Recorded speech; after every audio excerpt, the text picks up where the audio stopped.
The smell of roasted rosemary and warm bread was still hanging in the dining room when my mother-in-law set a document beside my plate and said, very quietly, "Sign it before dessert, or I'll have this marriage undone by Monday." I looked at the paper. I looked at the pen placed neatly on top of it. Then I folded my napkin once and set it beside my water glass. I did not argue. I did not ask anyone at the table to explain what I had just heard. I only noticed that my husband would not meet my eyes, and that mattered later, when I was sitting in a hotel room with a key card, a leather folder, and my phone face down on the desk. At the time, all I said was, "I see." That was Thanksgiving at the Mercer house. I had been married to Ethan Mercer for a little over 2 years then. I was 31. He was 34. His parents lived outside Greenwich, in the kind of home that had a circular drive, stone steps, and soft yellow window light that made everything from the outside look warm and settled. Inside, it always felt carefully arranged. Even the quiet seemed managed there. His mother, Evelyn, had a way of speaking that made other people lower their voices without realizing it.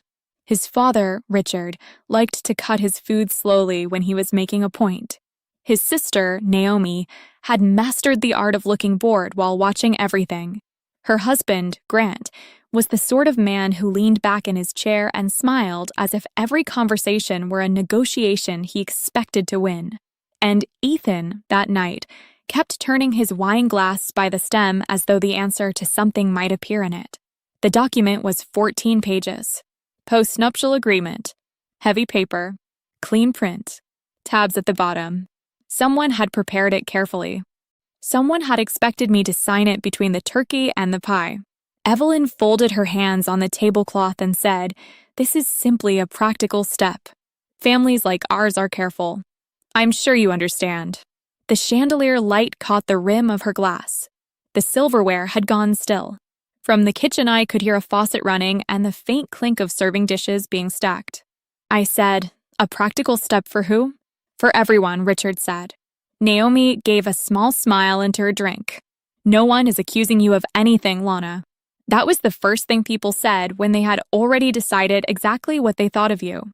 My name is Lana Pierce. I grew up in Columbus, Ohio, in a 2-bedroom apartment above a dental supply store. My mother worked long shifts for the city transit office. My father left early enough in my life that I know him more as missing information than memory. I paid for school with scholarships, contract work, and a level of sleep deprivation I would not recommend to anyone. The Mercers knew those facts in the broad, decorative sense. They knew I did not come from money. They knew I ran a technology company. They did not know much beyond that, mostly because they had never asked in a real way. They preferred categories. I was the capable girl from a modest background who had married into an old family name. Once that story made sense to them, they saw no need to update it. Ethan had told them early on that I was building a software business. Evelyn had nodded the way people nod when someone mentions an intense hobby. Richard had asked whether I planned to keep working after children. Naomi once asked if I had a small office downtown and whether I enjoyed being your own boss. I answered politely. Then I let them believe what was convenient. At first, I told myself it didn't matter. Not every family needs to understand you. Not every dinner has to become a biography. I thought if Ethan understood me, that would be enough. But over time I began to notice the rhythm of it. At engagement dinners, Evelyn would ask Ethan about market conditions and acquisitions, then turn to me and ask whether I still liked that little neighborhood cafe near our apartment. At Christmas, Richard spent 40 minutes talking to Grant about private equity, then asked me if my shop had hired any interns yet. One spring afternoon, during a charity luncheon, Naomi introduced me to a woman in pearls and said, "Lana does something with systems. She's very bright. Something with systems." I remember the texture of the linen tablecloth under my hand that day. I remember the perfume in the room, expensive and powdery. I remember thinking, very clearly, they have no idea who they are talking to. I never corrected them. That surprises people when I tell it now, but silence is not always confusion. Sometimes it is inventory. Sometimes it is timing. By the Thanksgiving dinner, I had already spent 2 years watching the Mercer family measure worth through surnames, properties, and access. I had also spent 2 years noticing how often Richard used the phrase due diligence, how often Grant spoke carelessly when he believed women were not following the numbers, and how often Ethan asked me, after we left his parents' house, whether I could just let things go for the sake of peace. So when Evelyn slid that agreement across the table, I was not shocked. I was disappointed. And then, after that, I was very calm. I lifted the first page and skimmed the terms. Separate property, marital exclusions, waiver language, asset shielding so aggressive it would have embarrassed a less polished lawyer. They had not just prepared for divorce. They had prepared for the possibility that I was exactly the kind of woman they had quietly decided I must be. When I set the papers down, Ethan finally looked at me. "Lana," he said softly, and stopped there. That was when I understood he knew. Not everything, but enough. I placed the agreement back beside the cranberry dish, straightened it with one finger, and said, "I'm not signing this." The room went still in that particular way expensive rooms do, where even the heat seems to pause. Richard leaned back first. Evelyn did not move at all. Then Grant cleared his throat, reached for his water, and said, "Before we make this harder than it needs to be, there are a few things you should probably understand." Grant had a habit of speaking like a man offering reason when what he was really offering was pressure. He set his glass down, linked his hands, and looked at me across the table with that careful expression lawyers use when they want to sound patient. "You've entered a family with substantial legacy holdings," he said. "It's not unusual to formalize expectations." I said, "Is that what this is?" "It's protection," Evelyn replied. The word landed lightly. That was her skill. She could say something unkind without ever sounding rude. It let her believe she had remained gracious. I looked back at the first page. The paper was thick. The edges were sharp. Someone had printed it that afternoon or early that evening. I could still smell toner under the food and candles if I leaned close enough. Beside my plate, the silver pen had been placed exactly parallel to the fork. They had staged it. That detail bothered me more than the document itself. Ethan shifted in his chair. "Maybe we could talk about this later," he said. His mother turned to him without changing expression. Later is how avoidable things become expensive. No one answered that. From the kitchen came the low murmur of staff clearing dishes. Somewhere deeper in the house, I heard a door close softly, then the faint hum of the heating system turning on. I asked Ethan, "Did you know this was happening tonight?" He looked at the table first, then at his hands. They told me they wanted to clear something up. That was not an answer. We both knew it. Naomi gave a short breath of a laugh and reached for her wine. "Come on, Lana. No one is trying to ruin your evening." I turned to her. "That's good to know." She looked away first. The thing people misunderstand about restraint is that they think it comes from fear. Sometimes it comes from accuracy. I had learned a long time ago that once a room shows you its shape, there is no reason to fill it with noise. You watch. You sort. You decide what matters. That was how I had built almost everything in my life. When I was 24, I was working from a borrowed desk in a cramped office above a shipping warehouse in Cincinnati. The windows rattled in winter. The carpet had a stain near the radiator that never came out. I had 3 employees, one unreliable espresso machine, and a product most investors dismissed in under 8 minutes because they thought enterprise infrastructure sounded too technical to be interesting and too boring to scale. I remember the feel of old laminate under my wrists, the blue-white light of monitors after dark, the sound of the freight elevator below us. I remember taking calls with vendors while heating soup in a microwave that smelled faintly like burnt popcorn. I also remember keeping notes on everything. Every promise, every revision, every payment date, every meeting summary, every person who assumed I was the assistant and not the founder. It was not bitterness. It was practice. If people show you how they think, write it down properly. Over the years, the habit became structure. Structure became leverage. By the time I married Ethan, the company he described to his family as Lana's software business had already grown past the point where I needed to explain myself to casual skeptics. What I had built was no longer fragile. It was layered, deliberate. Some parts public, some parts quiet. Parent entities over operating entities. Compliance walls. Acquisition vehicles. credit positions, clean records, clear reporting lines. Not because I enjoyed secrecy, because systems work better when they are designed to survive personalities. The Mercers never asked enough questions to understand any of that. They saw the apartment I kept in the city, the car I liked because it was reliable and unremarkable, the fact that I wore simple clothes and did not perform wealth for them. They mistook privacy for lack. It was a common mistake. People who inherit visibility often assume power announces itself. Richard cut another piece of turkey and said, "Let's be honest. You've done well for yourself, I'm sure. This isn't about punishing you. It's about preserving clarity." I said, "Clarity would have been discussing this before the wedding." Evelyn answered, "We had hoped it wouldn't become necessary." There it was. Not the document. The premise beneath it. Necessary. As if I had become a risk over time. I put the agreement back on the table and folded my hands in my lap. The candlelight moved slightly in the crystal at the center of the table. Ethan was looking at me now, but there was still something absent in his face. Not cruelty. Not quite cowardice either. Something softer and harder to forgive. Accommodation. He had spent so long adjusting to the gravity of his family that he no longer noticed when it bent his judgment. Grant spoke again. "For everyone's peace of mind, I think the easiest path is to sign, finish dinner, and keep this private." Private. That was an interesting word choice, coming from him.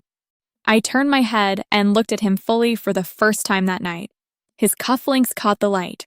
His jaw tightened almost imperceptibly. He knew that look. People in his world usually did. It meant I had stopped reacting and started assessing. Then I asked the question that changed the room. "Before I decide what the easiest path is," I said, "should we talk about what each person at this table believes they know?" No one answered me right away. Then I waited. "I'm not sure what that means," she said. I believed her in a narrow way. She did not know exactly what I meant. She only knew she did not like the direction of it. I said, "It means I'd like to be precise." Then I looked at Grant again. "A moment ago, you said this was about protection." "Protection from what, exactly?" He gave a small shrug. "From uncertainty." "That's broad." "It's also true." I nodded once. "All right." I turned to Richard. "And when you say clarity, what facts are you trying to clarify?" He frowned. "This is becoming theatrical." "No," I said. "It's becoming specific." The room stayed quiet after that. Naomi stopped touching her glass. Ethan looked from one face to another, as if he had only just realized there might be more than one version of the evening. I reached for the agreement and turned 3 pages without hurrying. The paper made a dry, clean sound under my hand. Section 7, I said. Asset exclusion language tied to pre-existing family holdings, future trust distributions, and indirect appreciation of closely held entities. It's aggressive. Whoever drafted it assumed I'd either be too emotional to read it carefully or too intimidated to object. Grant said, "That's not what it assumes." I looked at him. "Then what does it assume?" He didn't answer. That was answer enough. I set the pages down and rested my fingertips on the tablecloth.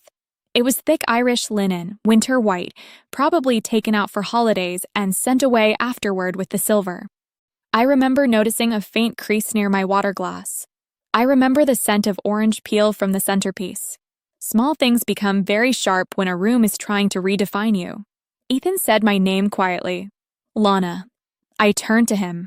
"Did you read it?" He hesitated too long. Not all of it. That landed harder than the document had. Not because I thought he had planned it. Because he had let himself become adjacent to it. Passive cooperation has a sound to it. It sounds like incomplete sentences and lowered eyes. I asked, "Did you know they believed I misrepresented myself?" He looked confused for a second, then alarmed. "What?" Grant shifted in his chair. Richard's knife stopped against the plate. I said, still very evenly, because language like this is usually written by people preparing to argue that the other party entered a marriage under false impressions. Intentions. Means. Expectations. That kind of thing. Evelyn's expression changed just slightly. There it was. The smallest confirmation. Naomi spoke too quickly. No one said fraud. Not yet, I said. Richard leaned forward. You are reading too much into a legal document. Am I? No one replied. Then I made the first move I had not planned to make until later. "Take out your phones," I said. Naomi blinked. "Excuse me." "Your phones. Please." Evelyn gave a tight smile. "This is absurd. It won't take long." Grant looked at me carefully. "Why?" "Because I'd like everyone to check something simple before we continue." Richard's voice hardened. "We are not participating in some performance." I said, "Search Arden Vale Holdings." That name meant nothing to them. I could see it immediately. It passed over the table without recognition. Only Ethan reacted at all, and even then it was slight, just a flicker of memory. He had heard part of it once, months earlier, on a call I took from the car. I remembered because he had asked if it was a client. I had said no. Parent structure.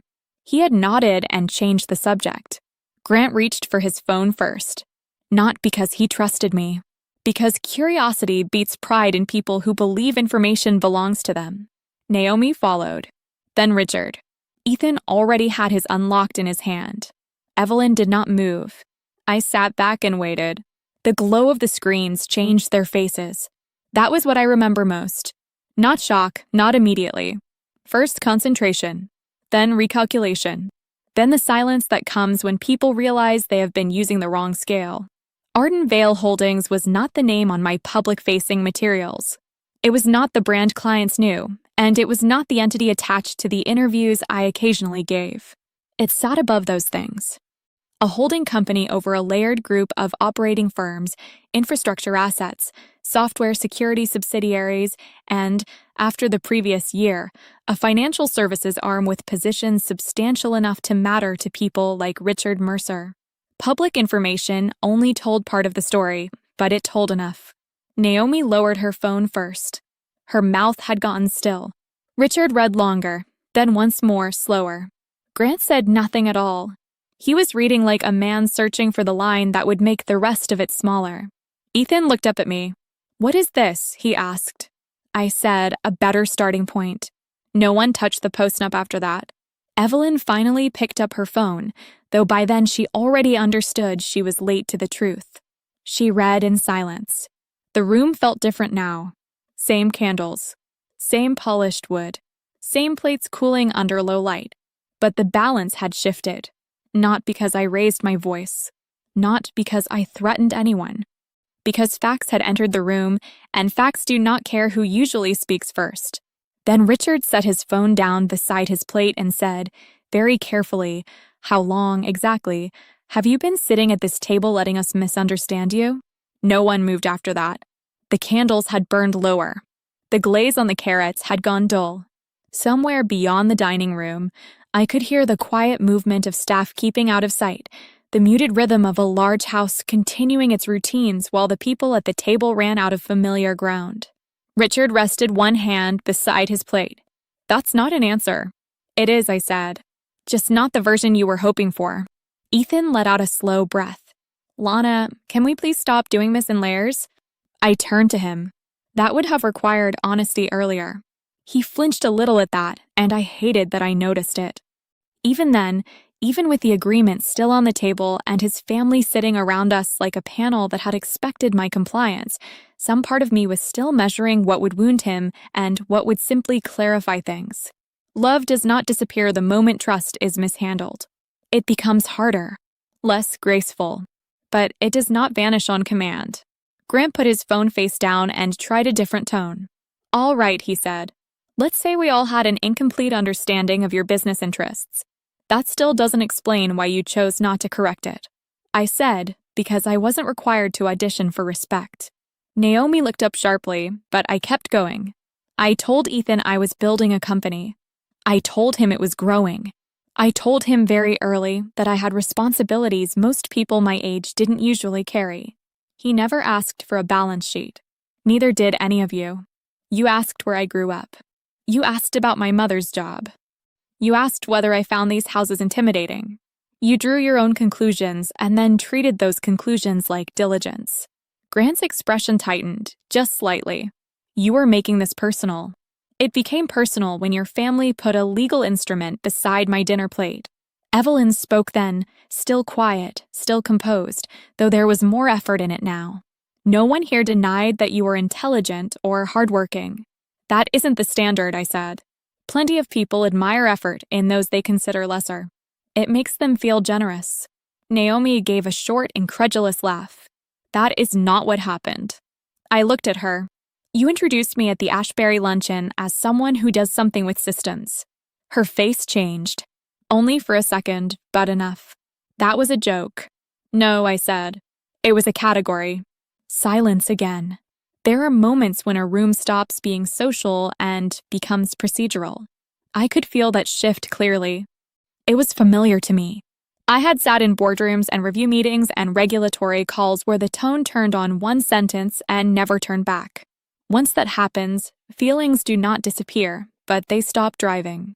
Facts take the lead. That was the point where I made my own mind orderly. Step 1, I told myself, separate the marriage from the audience. Step 2, define what is real and what is merely family mythology. Step 3, do not answer insult with emotion when documentation will do a cleaner job. I have always thought in steps when things matter. It keeps panic from pretending it is insight. So I folded my napkin once more, set it on the table, and said, here is what we're not going to do. We are not going to spend the next hour revising history so everyone at this table can feel more comfortable with tonight. We are not going to call this a misunderstanding. We are not going to pretend I was invited here in good faith. Richard said, careful. I met his eyes. I am. That seemed to affect him more than anger would have. Some people know how to defend themselves against outrage. They do not know what to do with someone who sounds settled. Grant reached for the document at last, skimmed one page, then another, as though he could still restore authority by touching it. Whatever else is true, he said, marital agreements between families with complex holdings are normal. Between families, I repeated. He did not answer. That was useful, because that was the hidden structure under everything. To them, marriage had not made me family in the full sense. It had made me adjacent to family, reviewable, containable, a variable at the edge of an established system. I had seen that before too. In finance, in acquisitions, in rooms where legacy institutions talked about founders as if we were temporary weather around permanent buildings. I reached into my bag and took out a slim leather folder. Nobody spoke. Even Ethan went still. I laid it on the table without opening it. The folder itself was plain, dark brown, no logo, the kind of thing that looks almost ordinary until people realize you brought it because you expected to need it. The gold edge of a tab showed near the top. That was enough to make Grant sit forward. Evelyn watched my hand, then the folder, then my face. What is that? She asked.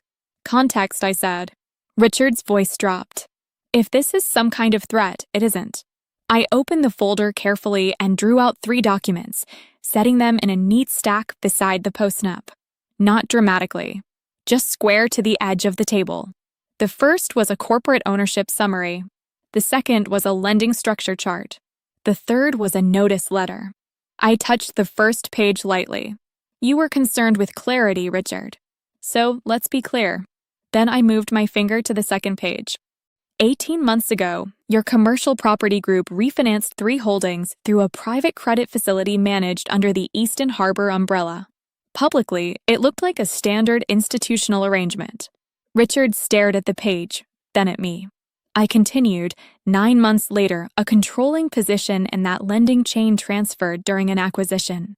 Quietly, properly, through layered entities, reviewed and approved. The parent beneficiary of that position sits under Arden Vale. Naomi looked from me to her father. Grant had gone completely still. Richard said, "What are you telling me?" I said, "I'm telling you that before you asked me to sign away rights in the name of protecting family assets, you might have checked whether some of your asset exposure already answered to me." Ethan's chair made a small sound against the floor. Evelyn did not touch the papers, but she looked at them with a concentration I had never seen from her before. It was not disbelief exactly. It was recalculation. She was moving through possibilities, discarding the ones that no longer fit. Grant reached for the second document at last. He read fast, then slower. Richard said, "No," I said, "Yes." That would have been disclosed. It was, I replied. Not to you personally. The distinction mattered, and he knew it. His face changed then. Not panic. Richard Mercer was not a man built for visible panic. But something underneath his confidence shifted shape. For the first time that night, he was no longer speaking as the senior figure at the table. He was trying to identify his exposure. And that, more than anything else, quieted the room. Ethan looked at me as if he were searching backward through our whole marriage for all the places where truth had been present and he had failed to examine it. I could see him remembering things. Calls I took and ended quickly. Travel I explained in broad terms because he seemed uninterested in the details. Articles he never finished. Names he heard once and let pass. Not deception. Omission by assumption. It happens more than people like to admit. I turned one of the pages toward Richard. The facility is not being called, I said. Let me make that easy for everyone to understand. I am not here to destabilize your business. I am here because you set a trap using paperwork, and you should know you did it while sitting across from someone who reads paperwork for a living. Grant lifted his eyes from the page. Why bring this now? Because tonight clarified the terms. The terms of what? Reality. No one had anything ready for that. Then Ethan finally said, very quietly, what else do I not know? I looked at him, and for a moment the room narrowed to just that question. A few things, I said. Some of them matter to our marriage. Some of them matter to this table. They are not the same. That landed where I intended it to. Evelyn drew in a quiet breath. Naomi looked irritated now, which was easier for her than looking uncertain. Richard had both hands flat on the table. Grant was still reading, though by that point he was no longer reading for information. He was reading for weakness. There wasn't any on those pages. I reached over and turned the third document toward him. That one matters more to you than the others, I said. He didn't touch it at first. I don't know what you're implying. I'm not implying anything. The letter was short, clean, dated. A formal preservation notice tied to an internal compliance review. Not an accusation. Not a demand. Just a notice that relevant communications, transaction records, and advisory correspondence connected to a specific investment trail were to be retained and reviewed. Ordinary language, serious consequences. I had seen versions of that letter hundreds of times. Naomi looked at the page from across the table. What is that? Grant answered too quickly. Nothing. I said, it isn't nothing. He finally picked it up. The room got very quiet then. The refrigerator in the butler's pantry hummed faintly through the wall. A spoon settled somewhere in the kitchen. The candle near the center arrangement gave off a thin line of smoke before the wick steadied again. I said, 3 weeks ago, one of Ardenvale's compliance teams finished a routine audit tied to a secondary acquisition. That audit flagged a communication chain connected to Trask Bennett Advisory.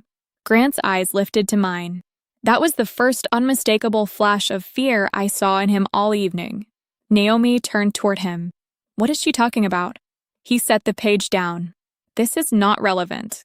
It became relevant, I said, when you decided to sit here and help evaluate my intentions. Richard's voice sharpened. Enough. I turned to him. No, not quite. Then I kept my tone level and continued. Your son-in-law has been using an outside advisory channel to build a position in a pharmaceutical firm before a regulatory decision. The original information path appears to have come through a contact at a finance group later acquired into one of my reporting structures. Once that happened, the internal record became reviewable.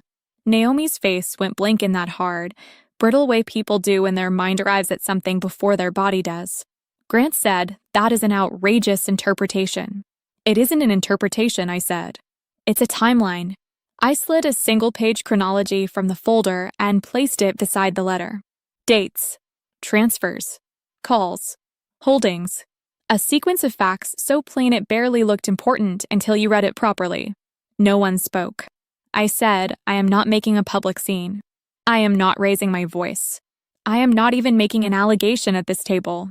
I'm telling you that a formal review already exists, and I know it exists because I authorized the escalation process myself when the record crossed into one of my compliance channels. Richard stared at Grant now, not at me. Evelyn asked, was there any reason this family should have known about this before tonight? I answered her honestly. No, that seemed to surprise her. Then I added, but there was every reason not to hand me a legal document and call my integrity into question. No one contested that. They couldn't. The room had moved too far from its original design. Ethan said my name again, softer this time. Why didn't you tell me? That question deserved a cleaner answer than the others. I turned to him and said, because every time I tried to speak plainly about your family, you asked me to keep the peace. Every time I let something pass, you called that maturity. Every time I suggested a boundary, you told me they meant well. After a while, I stopped offering the parts of reality you were committed to softening. He looked down. I went on, not cruelly, just clearly. I didn't hide my life from you, Ethan. I stopped translating it for someone who preferred simpler versions. That hurt him. I could see that. But hurt and unfairness are not the same thing. For a few seconds, nobody said anything. Then Naomi pushed her chair back an inch and looked at Grant. Tell me she's wrong. He didn't. That was the answer. Richard stood up so abruptly that his chair scraped the hardwood. We are done with this conversation. I remained seated. No, I said. We're done with the version where only your family defines when a conversation is over. Evelyn looked at me carefully. What do you want? It was the right question, and she was the first one to ask it properly. I considered it before answering. I want 3 things, I said. First, that document goes away tonight. Not revised. Not discussed later. Gone. Second, no one at this table will describe me again as deceptive, opportunistic, or confused about what I married into. Third, Ethan and I will decide the future of our marriage somewhere else, without an audience. Richard gave a bitter half-laugh. You think you can dictate terms in my home?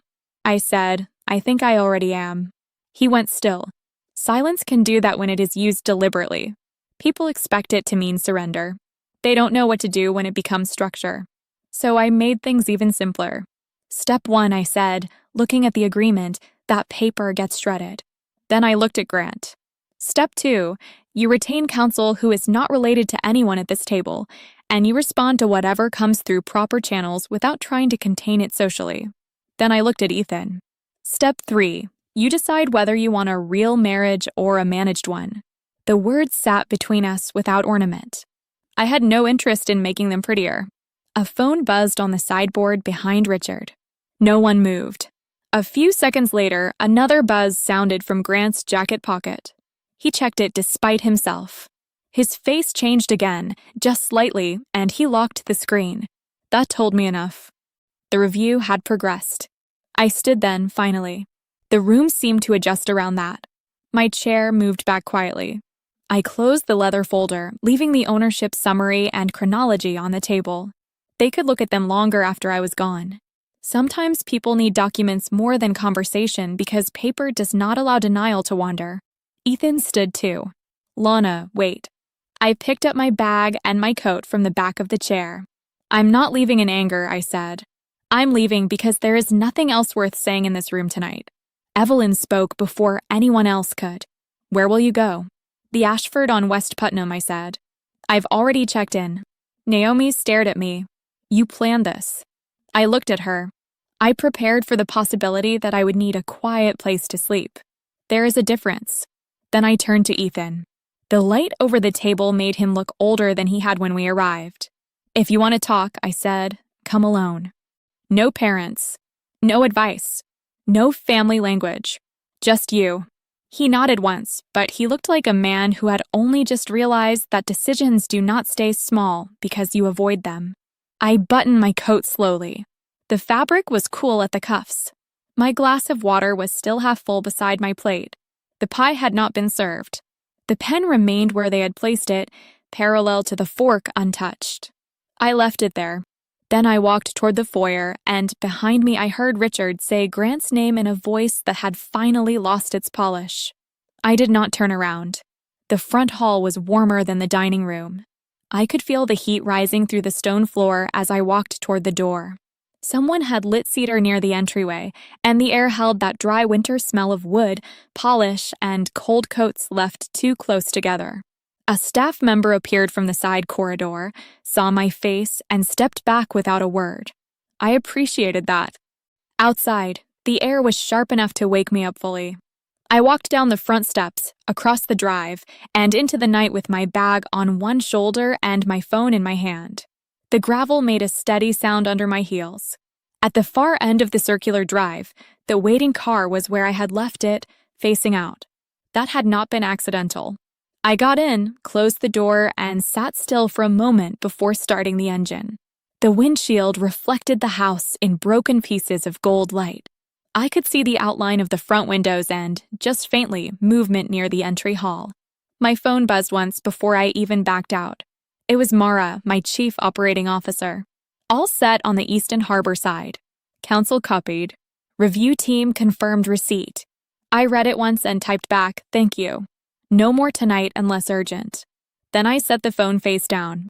I did not feel triumphant. I know stories like this often want that moment to feel larger than life. Mine didn't. It felt exact. Like finishing a conversation that had started much earlier than anyone in that dining room understood. I drove to the Ashford in near silence. The roads were mostly empty. A few houses along the way still had porch lights on and late holiday guests saying long goodbyes on front steps. When I stopped at a red light near the avenue, I noticed my hands were steady on the wheel. That told me more about my state than any dramatic thought would have. At the hotel, the lobby was quiet and softly lit. There was a bowl of green apples at the front desk and a man in a navy suit checking in alone with a garment bag and tired shoulders. The woman at reception handed me a key card and wished me a peaceful night in the careful tone people use when they can tell you need one. My room was on the 6th floor. I went in, locked the door, set my bag on the desk, and took off my coat. The room smelled faintly of clean linen and the lemon oil they use on dark wood furniture. I loosened my hair, washed my hands, and stood at the sink longer than necessary, letting the hot water run over my fingers. Then I made tea using the electric kettle by the tray. That part matters more than people think. Not because tea solves anything, because routine returns your body to you after an evening where other people try to define the shape of your world. Boil water. Find the packet. Wait. Pour. Sit down. Small order before larger order. I had just opened my laptop when Ethan called. I let it ring once more before answering. "Are you all right?" he asked. It was such a strange question after a night like that I nearly smiled. "I'm in a hotel room drinking bad chamomile," I said. "So yes, I'm fine." He was quiet. I could hear the low hum of a car engine on his end. "I left," he said. "I assumed you might. I'm outside." I looked at the door, then at the clock on the nightstand. 9:42, come up, I said. When he knocked a minute later, I opened the door and stepped back. He looked tired. More than tired, really. Not broken. Just stripped of the confidence that comes from believing you can postpone clarity and still somehow keep everything intact. His tie was loosened. His coat was unbuttoned. He had the expression of a man whose entire family grammar had stopped working in one evening. He came in, stood near the chair by the window, and said, "I didn't know about Grant." "I know. I didn't know about the lending chain either. I know that too." He looked at me then, really looked at me, and there was no defensiveness in it now. Just the beginning of honest confusion. How much of your life have I failed to understand? I sat down with my tea and motioned for him to take the chair across from me. "Enough that it matters," I said. "Not so much that it couldn't have been corrected if you had wanted to correct it sooner." He sat. The room was very still. A siren moved somewhere far off in the city and then disappeared again. "I thought," he said slowly, "that not pressing you for details was respect." "It can be," I said, "but only if it comes with curiosity. You weren't making space for me. You were accepting the easiest version of me because it fit the life around you." He nodded. It hurt him to hear that. I could see it. But he did not argue, and that was new. Then he said, "My mother told me tonight was just going to be about formalizing things. She said everyone would feel better once it was settled." I took a sip of tea before answering. "That sentence explains more about your family than you realize." He looked down at his hands. "I should have stopped it before we got there." "Yes," I said. "I should have read it." "Yes." "I should have asked better questions a long time ago." "Yes." There was mercy in not softening that. He sat with it for a while. Then he said, Is there any version of this where you still want to stay married to me? That was the real question. Not the company. Not the money. Not his parents. Not even the humiliation of dinner. Just that. So I answered it as carefully as I could. There is a version, I said, where we start over with the truth. Not romance. Not family peace. Truth. But that version does not include me returning to your parents' house to smooth this over, and it does not include you asking me to absorb disrespect because confrontation makes you uncomfortable. He nodded once. I understand. I believed that he understood it in the moment. Whether he could live it was a different question. My phone buzzed again on the desk. This time I picked it up. It was a message from in-house counsel. Preservation acknowledgments received. External contact initiated with Grant Hollis through independent counsel. Mercer facility remains active. No action required tonight. That was the resolution in practical terms. Not dramatic collapse. Not flashing lights. Not men in dark coats walking through the front door. Just documentation moving where it was always going to move once the right threshold had been crossed. A review. A response. Separate counsel. Preserved records. A facility left intact because I had no interest in punishing people through structures that employed other people and supported real tenants and ordinary payrolls. Consequences should be accurate, not theatrical. I set the phone down and told Ethan, your father's properties are fine. The note won't be called. He let out a breath he had probably been holding for an hour. I wasn't going to hurt the business, I said. That was never the point. Then what was? I looked at him over the rim of the cup. To stop pretending your family was qualified to assess my intentions. He sat back and closed his eyes for a moment. A little after 10, he left. Not because the conversation was finished, because it wasn't, but because for the first time in our marriage, we had said things cleanly enough that neither of us needed to fill the silence with false repair. At the door, he said, I'll call you tomorrow. I said, do that when you know what you're actually trying to say. Then I closed the door and stood there with my hand on the latch until I heard the elevator arrive and leave. The next morning, the world behaved exactly as it usually does after a private disaster. It continued. I woke up early. The sheets were too crisp and the room was too warm. I opened the curtains and watched delivery trucks move along the street below. I showered, put on a soft gray sweater, and ordered oatmeal and black coffee from room service. While I ate, I reviewed emails. By 8:15, the numbers were already telling the rest of the story. Grant had retained outside counsel overnight.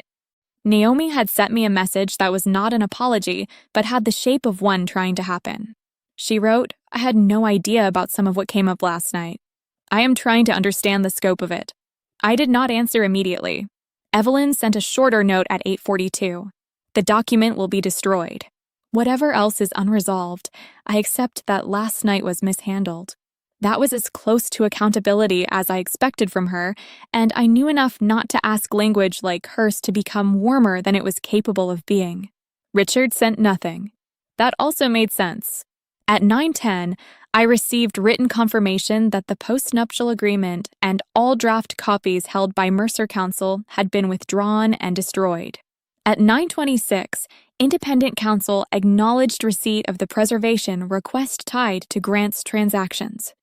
At 9:41, Easton Harbor's servicing team confirmed in writing that the Mercer facility remained in good standing pending administrative cure on one reporting item and that no adverse action would be taken.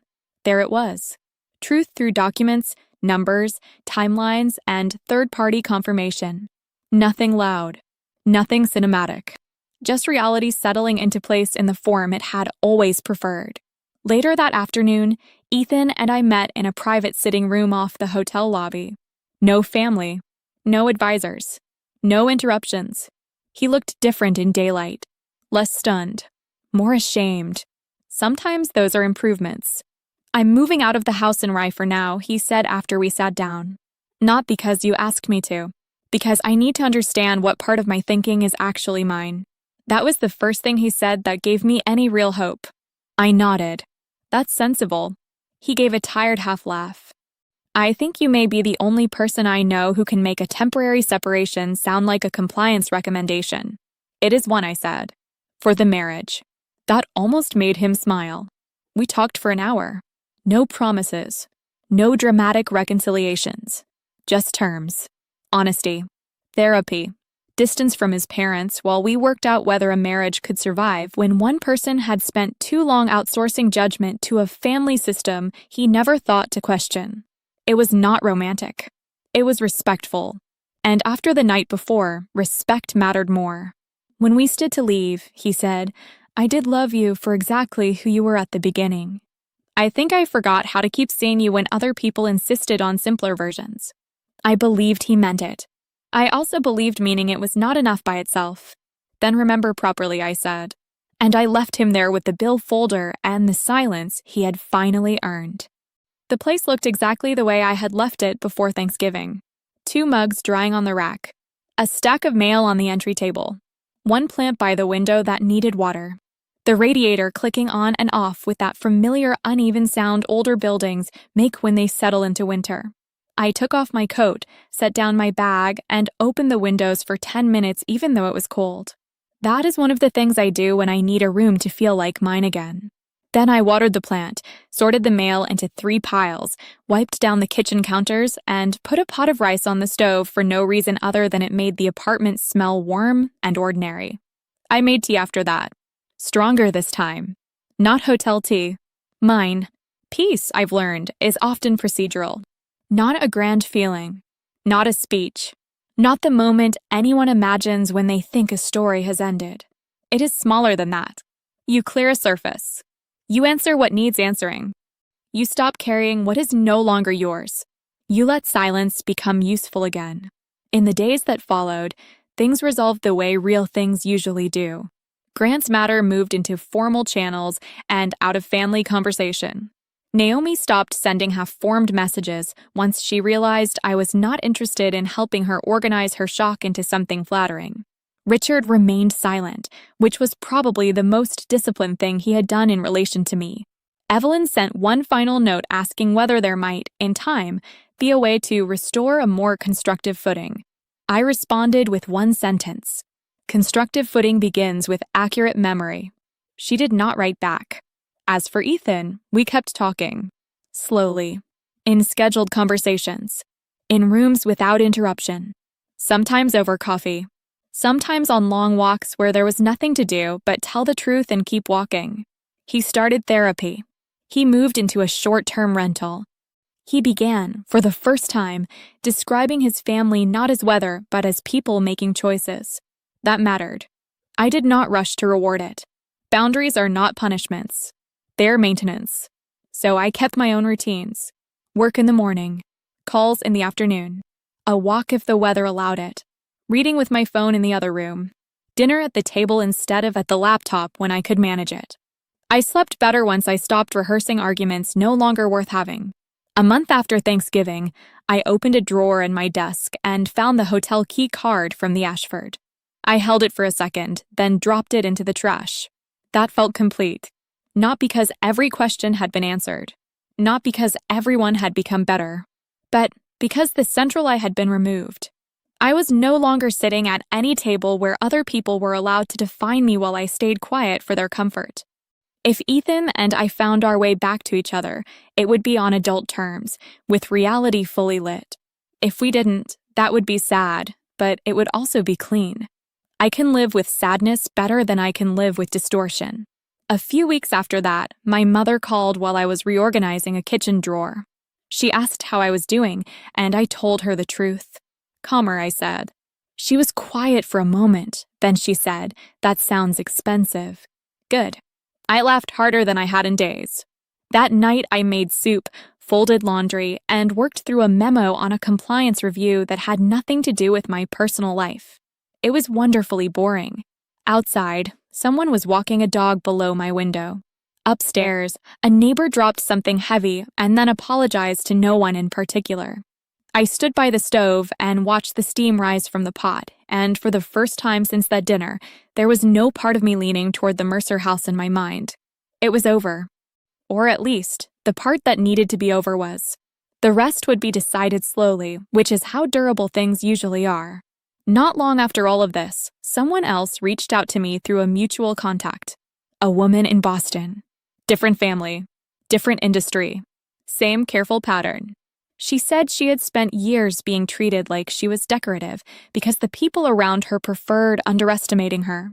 She wanted advice before a meeting she already knew had been staged. I told her to bring a notebook, read every page herself, say less than she wanted to, and decide in advance what facts mattered most. Then I waited for her to continue, the way someone once should have waited for me. So that's my story. If you stayed with me to the end, thank you. I'm glad you were here. If this kind of calm, real story is your kind of space, please like and subscribe. And in the comments, tell me which city you're watching from and what time it is where you are. I always like seeing where these stories land. 2 popular stories will be waiting for you next, and I think you'll enjoy both of them.